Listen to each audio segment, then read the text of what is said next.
Worry is a psychophysical state of consciousness in which you are caught in feelings of helplessness and apprehension about some trouble you don't know how to get rid of. Perhaps you are seriously concerned about your child, or your health, or a mortgage payment. Not finding an immediate solution, you start worrying about the situation. And what do you get? A headache, nervousness, heart trouble. Because you do not clearly analyze yourself and your problems, you do not know how to control your feelings or the conditions that confronts you. Instead of wasting time worrying, think positively about how the cause of the problem can be removed. If you want to get rid of a trouble, calmly analyze your difficulty, setting down point by point the pros and cons of the matter, then determine what steps might be best to accomplish your goal. If you have no money, you feel forsaken. The whole world seems to be going backward. But worry will not provide a solution. Get busy and make this determination. I will shake the world to get my share. In order to keep me quiet, the world must satisfy my need. Each person who has performed some work, even clearing away weeds, has done something worth while on earth. Why shouldn't everyone receive his just share of the earth's bounty? No one needs to starve or be left out. The present money standard will go. Remember what I say. Money creates a desire for power, and too often it makes the possessor heartless to the sufferings of others. Accumulation of wealth is all right if the wealthy person also has the desire to help others in their need. Money is a boon in the possession of unselfish people, but it is a curse in the hands of the selfish. I used to know a man in Philadelphia who was worth $10 million, but it never gave him happiness. It brought him only misery. And he wouldn't even buy a 10-cent cup of coffee for anyone else. Gold has been given for our use, but it belongs to no one save the divine spirit. Each child of God has a right to use God's gold.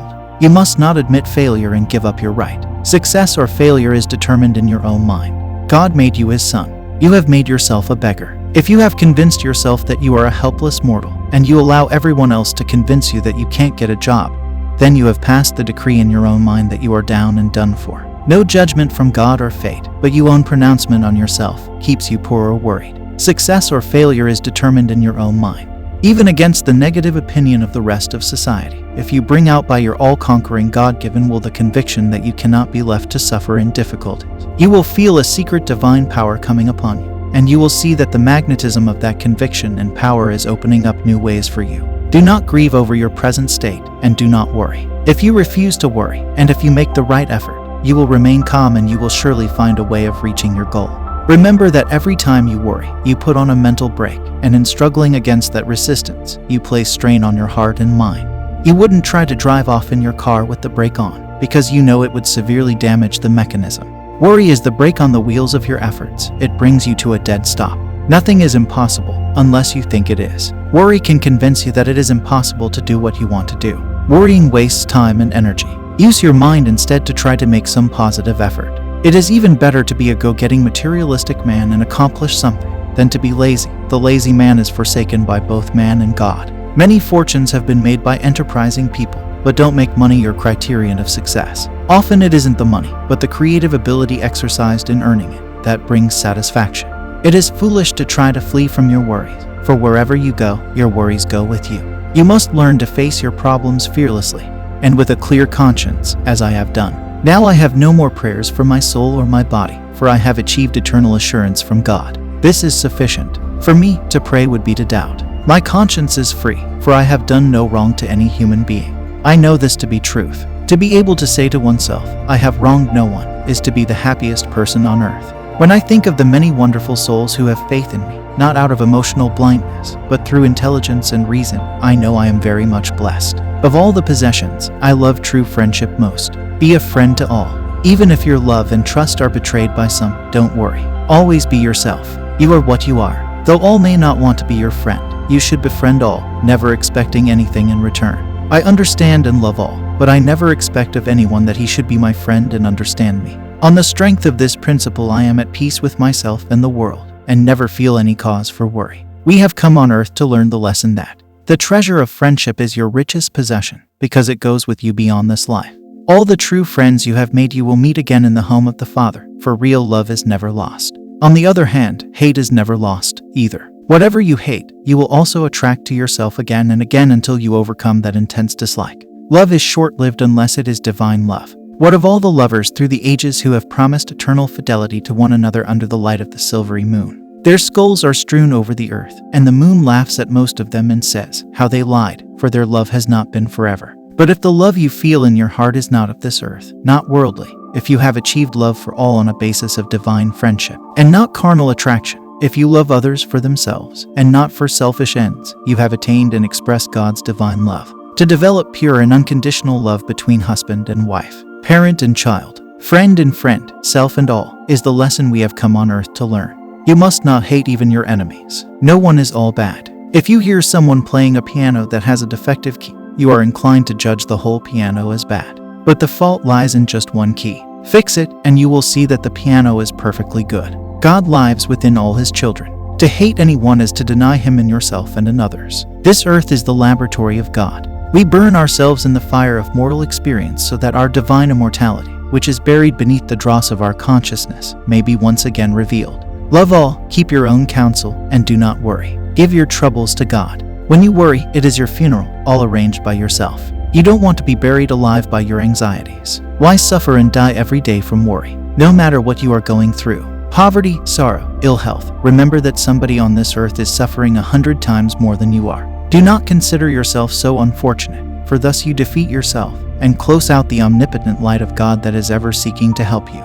Just think what is happening in the lives of people in Europe today and realize how much more fortunate you are. There is no excuse for this war. Is this progress? Is this civilization? Mother's Day should remind all mothers of their divine role to feel with a mother's heart for all mankind. I feel for those boys on the battlefield. If one is killed in action, he at least has freedom from this miserable world. But how cruel it is to have to live the rest of one's life in a mutilated body. Seeing an arm and a leg cut off in the viciousness of war, the mind has no desire to continue residing in that dismembered form. In my meditations, I see souls groaning, some on the battlefield with their bodies torn open, others in hospitals, suffering from cancer with just a little time to live. How tragic is this world? It is a place of uncertainty. But no matter what has happened to you, if you throw yourself at the feet of the Father and seek his mercy, he will lift you up and show you that life is but a dream. I have seen this truth. When I put my mind at the Christ center, I don't feel the body at all. No sensation or mental torture can affect you if the mind is disassociated from it and anchored in the peace and joy of God. Practice mental neutrality. Even-minded endurance is called titiksha in Sanskrit. I have practiced this mental neutrality. I have sat and meditated all night long in icy water in bitterly cold weather. Similarly, I have sat from morning till evening on the burning hot sands in India. I have gained great mental strength by doing so. When you have practiced such self-discipline, your mind becomes impervious to all disturbing circumstances. If you think you can't do something, your mind is a slave. Free yourself. I don't mean that you should be rash. Try to rise above disturbances gradually. Endurance is what you must have. Whatever may be your trouble, make a supreme effort to remedy it, without worry, and until it is resolved, practice titiksha. Isn't this practical wisdom? If you are young and strong, then as you gradually strengthen your will and mind, you can practice more rigid methods of self-discipline as I did. If you are thinking that the winter weather is coming and you are bound to catch cold, you are not developing mental strength.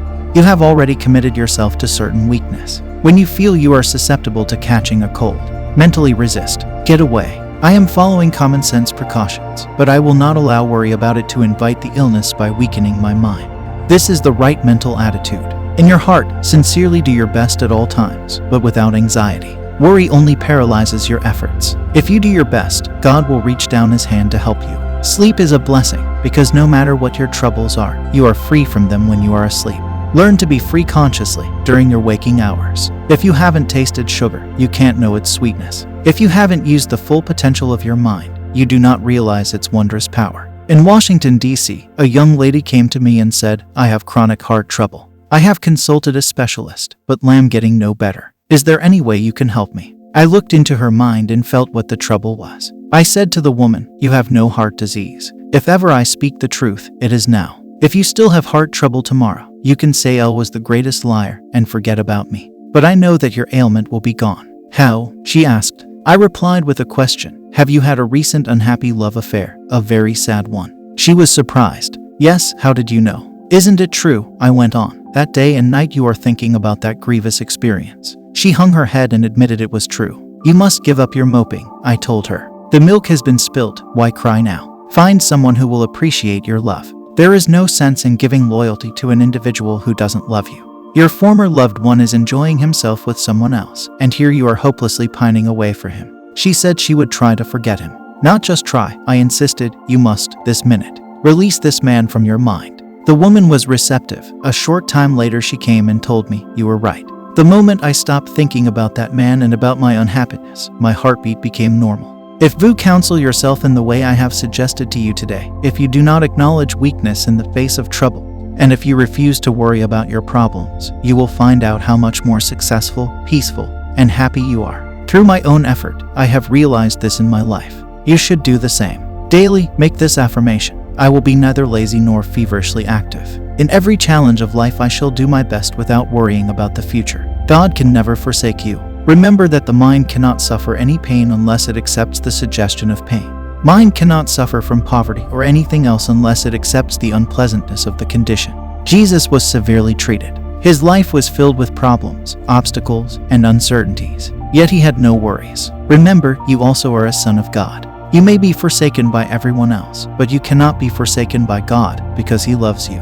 You should never worry because God made you in His indomitable image. Don't grieve for what you don't have. The most materially successful man may have the greatest worries and unhappiness. In contrast, I have seen in humble little huts and caves in India men who were true monarchs. The earthly throne of one such saint was a dried grass mat. If I could place him here before you, you would see a true king. He wore only a little loincloth and did not have even a begging bowl.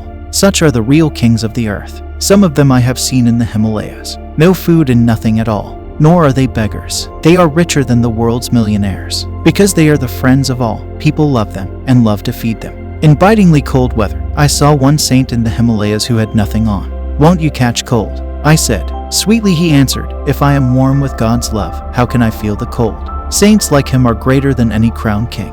If without food, without any visible means of security, such men can be like kings, peaceful, and without worry, why can't you? Realize that the infinite presence of the Heavenly Father is ever within you. Tell Him, in life and death, health and sickness, I worry not, O Lord, for I am thy child evermore. Excerpts from Talk at Encinitas, California, May 12, 1940.